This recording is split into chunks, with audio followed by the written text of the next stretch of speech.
Good morning students. आज हम class 12 chapter number 3 का एक नया टॉपिक विद्युत ऊर्जा तथा विद्युत शक्ति के बारे में अध्ययन कर रहे हैं। सबसे पहले हम बात करते हैं, सपोज एक चालक तार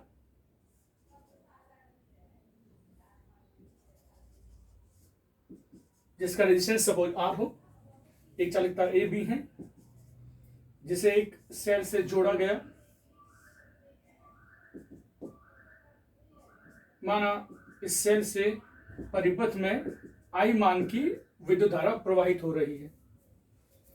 इस प्रतिरोध तार में अगर I मान की धारा बह रही है तो इसका मतलब हुआ कि A सिरे पर यदि हम वोल्टेज VA कंसीडर करें और B सिरे पर वोल्टेज यदि हम VB कंसीडर करें, ये धारा A से B की ओर बह रही है। इसका मतलब हुआ इस प्रतिरोध के सिरों पर जो विभवांतर होगा वो होगा VA माइनस VB, जो कि ग्रेटर देन 0।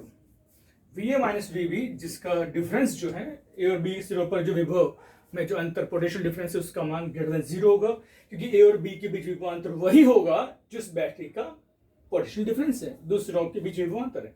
क्योंकि A सिरा क्या है, बैटरी के धन से जुड़ा, इट मीन से पॉजिटिव की तरफ वर्क करेगा। B सिरा बैटरी के नेगेटिव से जुड़ा, इट मीन से ऋण सिरे की तरफ वर्क करता है। तो इन दोनों के बीच विभवांतर वही होना चाहिए जो सेल का विभवांतर है, तो वो हम V से मेंशन कर सकते हैं इसको। ओके, अब माना कि डेल्टा टी समय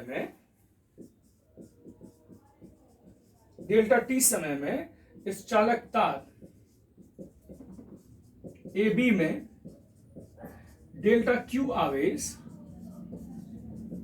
प्रवाहित हो जाते हैं।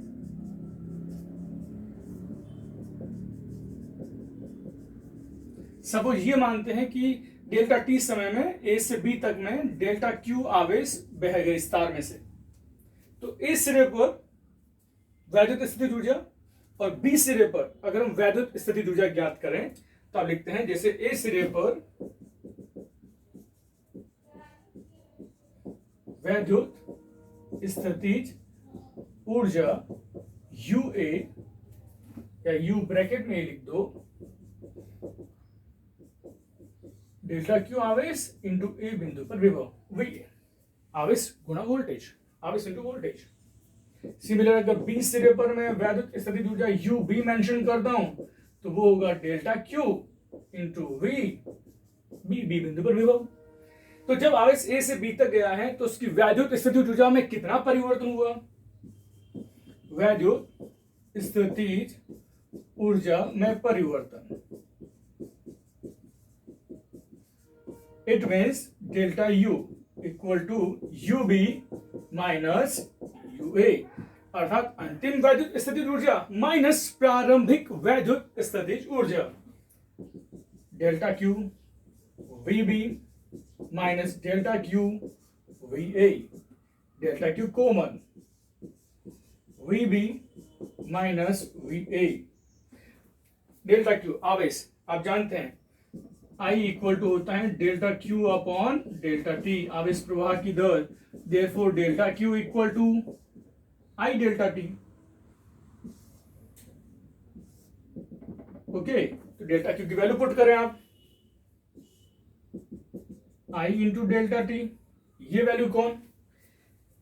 VA माइनस VB V होता है, तो VB माइनस V क्या होगा? Minus V, it means minus V minus VI delta T is less than 0. It means potential difference में जो परिवर्तन हुआ वो less than 0, it means negative, कमी को शो करता है। अब यांत्रिक ऊर्जा संरक्षण का नियम, अगर एक ऊर्जा में कमी होती है तो दूसरी ऊर्जा में वृद्धि होनी चाहिए।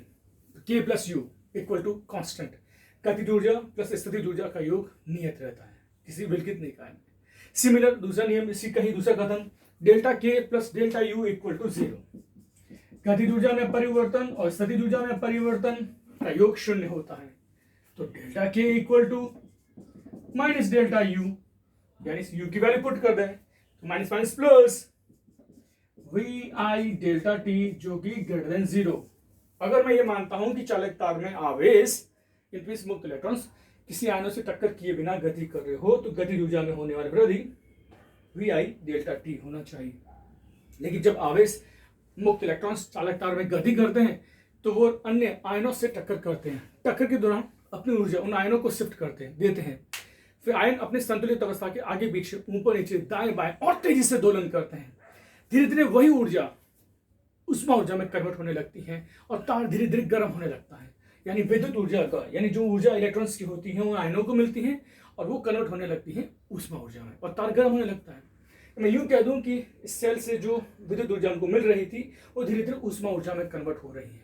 एक्चुअली विद्युत ऊर्जा भी कहाँ से आती है? इस सेल के भीतर रासायनिक अभिक्रियाओं के दौरान जो रासायनिक ऊर्जा मिलती है उसका रूपांतरण विद्युत ऊर्जा में, इलेक्ट्रिक करंट में, इलेक्ट्रिक करंट का कन्वर्जन हीट एनर्जी में, उष्मा ऊर्जा में, और धीरे धीरे तार का गर्म होना। तो प्रति एकांक समय में खर्च, प्रति एकांक समय में व्यय विद्युत ऊर्जा या उत्पन्न उष्मा ऊर्जा को हम विद्युत पावर, इलेक्ट्रिक पावर, विद्युत शक्ति कहते हैं। तो हम पावर की अगर बात करते हैं P की, तो P इक्वल टू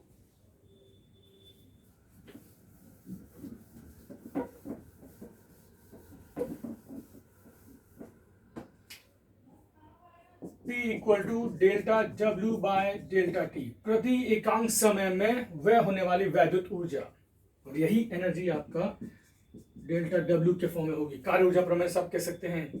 तो V I delta T upon delta T cancel, V into I। तो power, electric power V into I, voltage into current. Okay, Ohm's law से आप जानते हैं V equal to IR। V की value put करते हैं तो P equal to I square R। Second same वही रिजल्ट अन्य फॉर्म, अनदर फॉर्म में। I इक्वल टू क्या होता है? V upon R। इसका यूज करता हूं, I की वैल्यू पुट करता हूं तो P equal to V square upon R, यानी एक ही इलेक्ट्रिक पावर के अलग अलग फॉर्म है। ओके, तो ये था आपका विद्युत पावर का एक रिजल्ट, वोल्टेज इंटू करंट। दैनिक जीवन में भी हमने देखा है, जैसे सपोज हमारे टोरेंट पावर स्टेशन हो वगैरह, जहाँ से हमने बिजली का उत्पादन होता है, वहाँ से हम जब घरों में या बड़े बड़े कारखानों में शिफ्ट करते हैं विद्युत पावर को एक स्थान से दूसरे स्थान तक, तो हमें केबल वायर बिछाना होता है, प्रतिरोधक तार को यूज करना होता है, जिसका अच्छा खासा अपना रेजिस्टेंस होता है, जिसकी वजह से हमारा विद्युत पावर का लॉस होता है। उस पावर व्यय को कम से कम करने के लिए हम उसमें कुछ एडजस्टमेंट करते हैं, जहाँ से टोरेंट पावर से जब हम पावर को सप्लाई देते हैं, यहाँ से आगे भेजते हैं, तो हाई वोल्टेज पे भेजते हैं और करंट की वैल्यू लो रखते हैं, क्योंकि करंट की वैल्यू जितनी कम होगी और वोल्टेज की वैल्यू जितनी हाई होगी, पावर, वेस्टेज ऑफ पावर उतना ही कम होगा। यानी एक ऐसा साधन जिसकी सहायता से अपनी आवश्यकता के अनुसार वोल्टेज को हम बढ़ा रहे हैं और जब जरूरत होती है तो वोल्टेज को घटाते भी हैं। उसको बोलते हैं ट्रांसफॉर्मर। ट्रांसफॉर्मर दो तरह के होते हैं, एक उच्चाई ट्रांसफॉर्मर और एक अपचाई ट्रांसफॉर्मर। उच्चाई ट्रांसफॉर्मर जिसकी सहायता से वोल्टेज को बढ़ाया जाता है, अपचाई ट्रांसफॉर्मर जिसकी सहायता से वोल्टेज को घटाया जाता है अपने आवश्यकता के अनुसार। तो किस तरह से समायोजन करते हैं वो थोड़ा आपको मैं समझाता हूं कि हम किस तरह से एडजस्टमेंट करते हैं कि हम पावर व्यय को कम से कम कर सकें।